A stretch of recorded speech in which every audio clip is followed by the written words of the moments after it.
Hello friends, today I'm working on the Swan Lake doll again. If you like this video, please give me a like. If you want to see more, consider subscribing. I have Patreon and Instagram linked down below, so please check those out if you're interested too.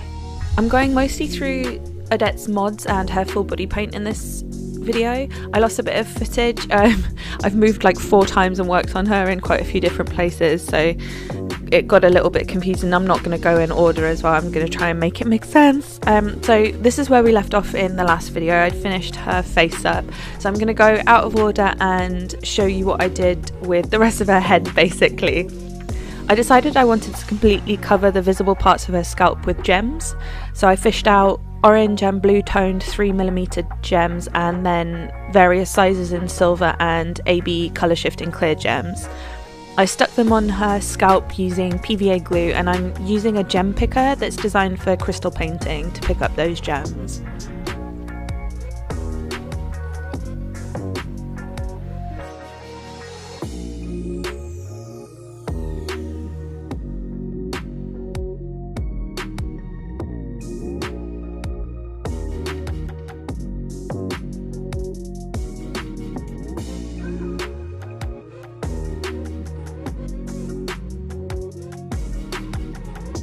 When styling her hair, I wanted to try and make sure those gems were visible, so I gave her this long fringe in front to frame her face, and then I tied like the back middle sections up into 3 high ponytails.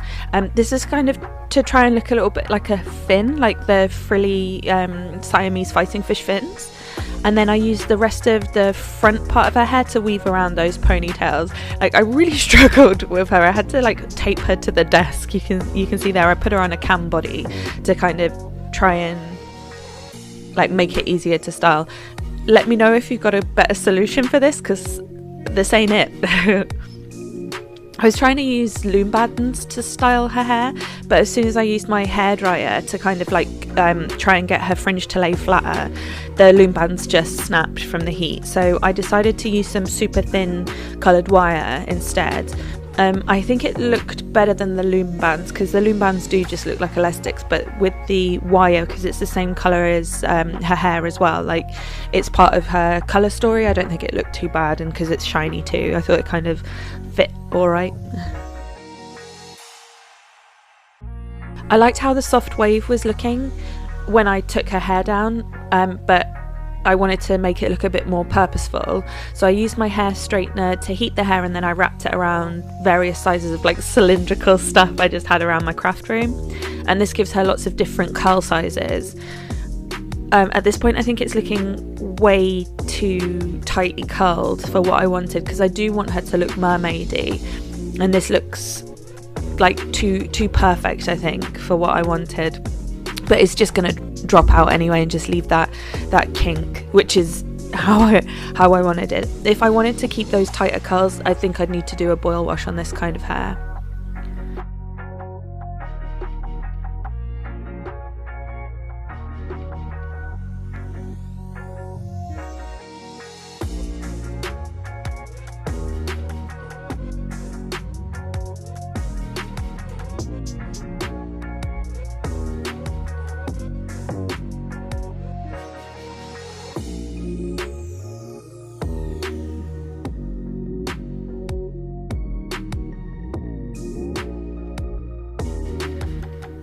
So this was the first time that I'd made fins like this. I really wanted to try on this project. I can't even remember where I got the idea from, to be honest, but I knew that liquid latex would be flexible, and I thought that would be an interesting texture to have with this doll. So I made these fin shapes using paper clay, and I just made those on top of this little piece of plastic and like dragged tools through them to give those lines. Then I used silicone mold putty. I've got that linked down in the down below in an Amazon storefront. That they are affiliate links, so no, if you choose to click through and buy through those, I do get a little bit of a commission if you do that. Thanks in advance if you choose to do that, I super appreciate it. And I just squished that silicone mold putty over the casts that I've made and let it dry like that. Because I've done it all on that plastic, it'll come off quite easily. And then I'm using paper clay, and you can see me moulding the casts on the other side. I did this to mirror them. looking at my nails, I can actually figure out one of the issues that I was having at the time of doing this. This was just as I had been illegally fired by one of my jobs in Japan. I then got illegally fired from another job. Yeah, it was pretty stressful. I think this is, yeah, it's been a year, huh? It was a rough year. 2021 is different, not better. This is the thing, people say life will get better. It doesn't, it gets different. When I was making the molds and the little clay pieces, I was trying to consider how many fins I wanted and where I wanted them to be. So there are various different sizes. So once the molds were dry, I peeled them off and then I crumbled out that clay and then cleaned them. And then I used my finger to add liquid latex to the molds, and I waited for each layer to finish it. It changes colour when it's dry. It goes kind of a duller yellower colour. And I did about 5 coats to make sure they were sturdy and they wouldn't tear, because a lot of the latex will gather in the like valleys, but the peaks don't get as much, so I need to go over them a few times. I lost quite a bit of footage on the fins, I'm afraid, but I'm going to be using the molds again at least to make another doll, because one of my friends said they looked mushroomy and I was like, oh my gosh, let's do cordyceps but make it cute. So I'll be doing a cordyceps doll using these in the future, I think. I sanded her entire body down and then I gave her a boob job in the usual way. I'm not very good at sanding, so put quite a lot of nicks and kind of scratches into her body, which I then filled with putty. I believe it's Mr. Hobby putty, but I do use Tamiya as well. And then using epoxy sculpt, I added some scales. I was planning to do this all over her body, but I didn't really like the way they were looking. So mostly I did just the ones on her body, and then I decided to use cork to do little scales all over her body, which I didn't get footage of, but it's in a live stream which I've linked. And I'll try and find the time code where you can see me doing that. And because the fins only have the texture on one side, I added a bit of texture on the other side with the cork as well. This is a swap doll, and very, very shamefully, it's at least a year late at this point. Yeah, that's really bad. I did keep talking. My swap partner was the swap runner, so at least I knew who she was, so I could keep talking to her and keep her informed, and she was very, very, very patient. Because she's not having clothes, I want her boobies to be on point, so I'm sanding them back and then adding putty, and then later I'm going to use a filler to then kind of smooth them all out again.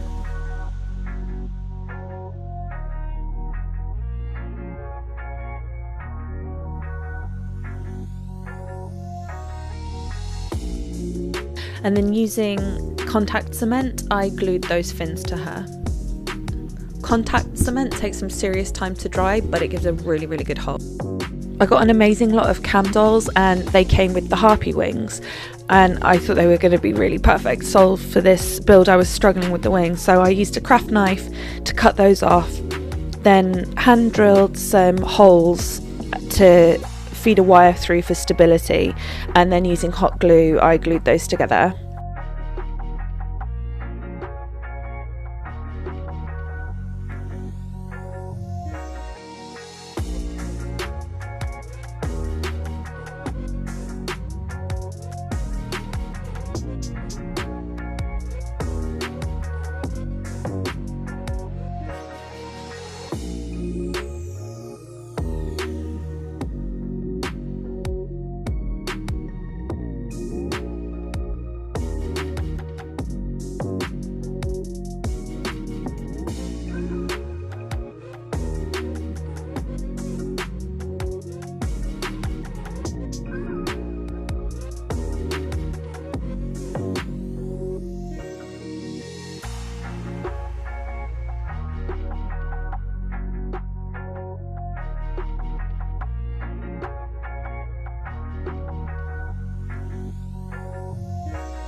I decided to mount these using magnets, partly because it's way easier to transport, so I know that boxing them is going to be easier than if I have them attached to her back. Plus then there's the option to have them on and off, which I think is quite interesting. I used super strong magnets. Some of them I got from Daiso, some of them I got from Amazon in Japan. I'll have to try and link something similar in the down below. But I used the flatter ones on the wings, and then I realised they might not be as strong as I wanted them to be. So I added like the bigger ones to the back of the doll. I drilled some recesses in her back to take some of the bulk of the magnets, and then when I was mounting them, to make sure that the poles were matching, I'm always worried about like accidentally gluing it the wrong way and then not being able to get them to stick to each other. I put the magnets for her back onto the wings that were already glued, added a smidge of hot glue, and then pressed those into her back so that I know that the poles are correct. I used hot glue to glue the magnets in. This is a super hot glue gun, and I think it gives a better bond than some of the not as hot glue guns. Then I used epoxy sculpt to kind of build up over those magnets to make it look a bit more flush. I trimmed off some of the excess silicone around her fins here. I used cork to add lots of little tiny scales. I lost the footage, but it is on live stream, which I'll link.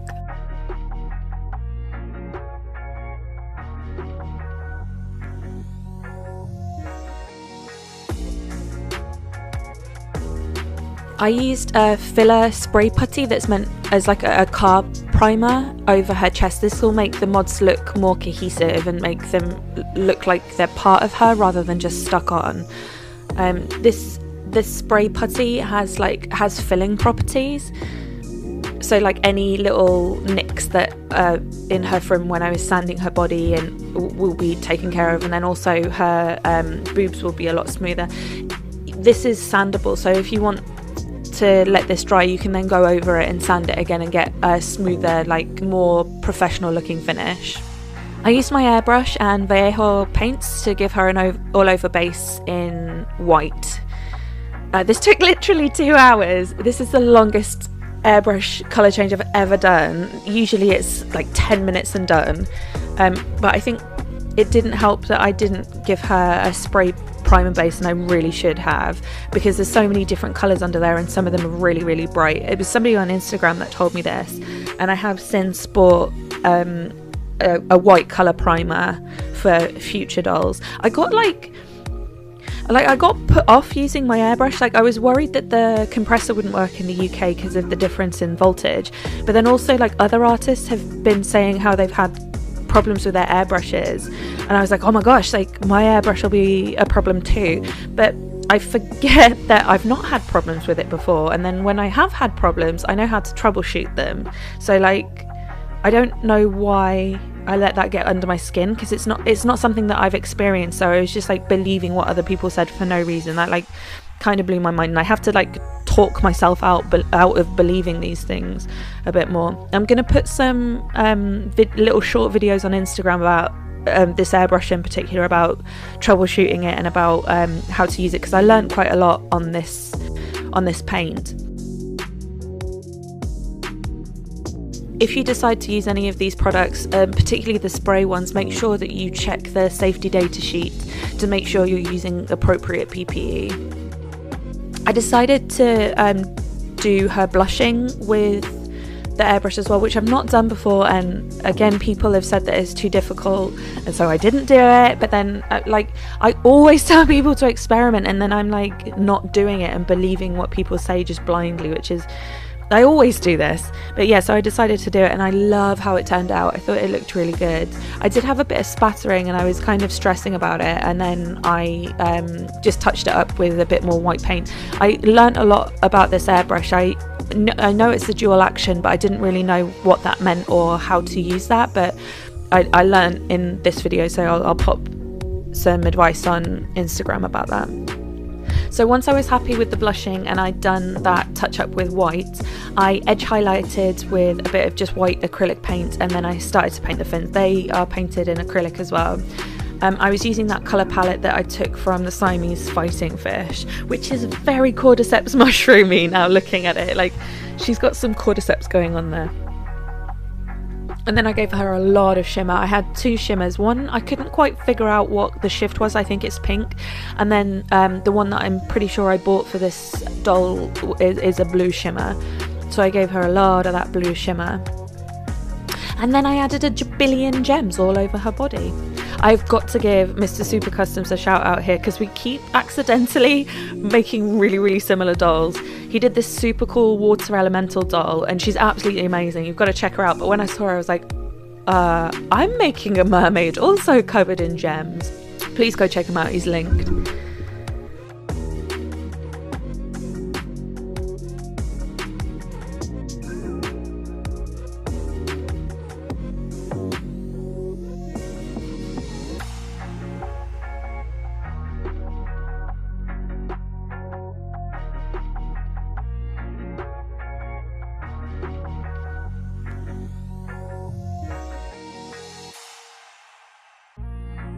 I found that once I'd painted her fins, I didn't think she looked cohesive, so I added some patches of skin tone back in to her whole body just to kind of blend it all together a little bit.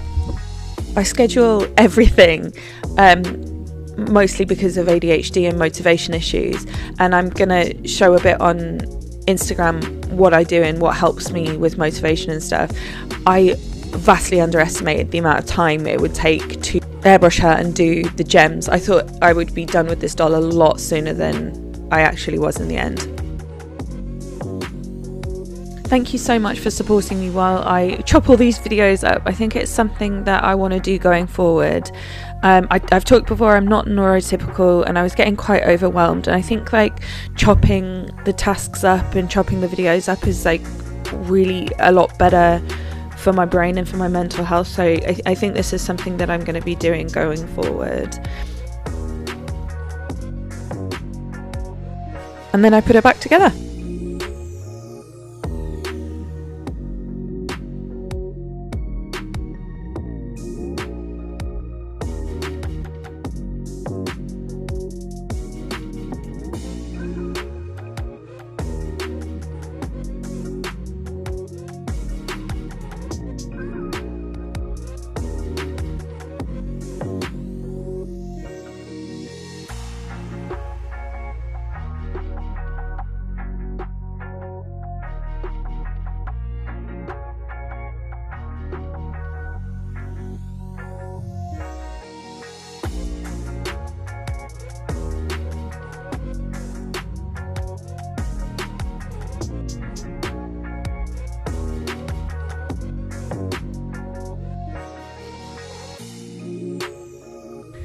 There's a little patch on her hip just where she connects to her body that I missed with the airbrush. I did go back in and touch that up with some acrylic paint.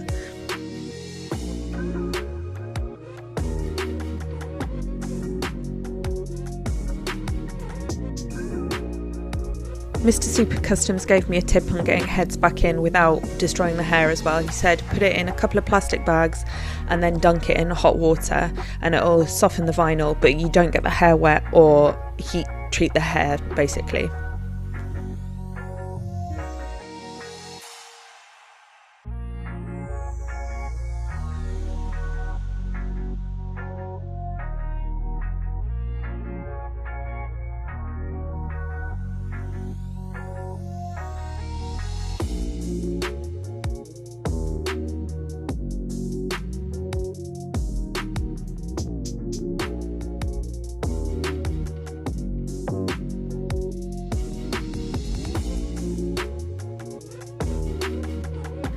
So what do you think? I hated her while I was making her. I put a photo on Instagram of her just with the base coat in white, and at that point I was like, oh my god, she's awful, everyone's gonna hate her, new owner's gonna hate her.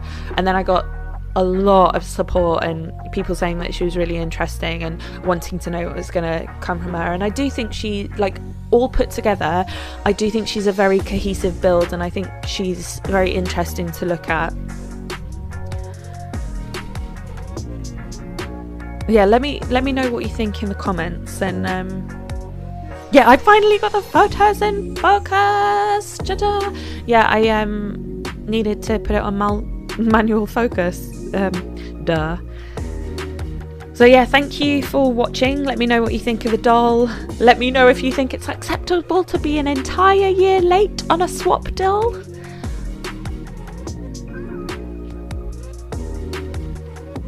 Check out the links below. There's the Amazon affiliate links that I got a commission from, thank you very much. And then there's my Patreon and Instagram. I'm trying to be a lot more active on Instagram, so hop over and give me a follow there if you want to see what's going on. I've got a lot of behind the scenes stuff going up there. And yeah, I'll be doing a little video of like boxing this doll, and so you can see what's going into her. I decided to build custom boxes for her to make sure she gets there okay. And yeah, have a sneaky peeky of what's going in there. So thanks again for watching, and I'll see you in the next one. Bye!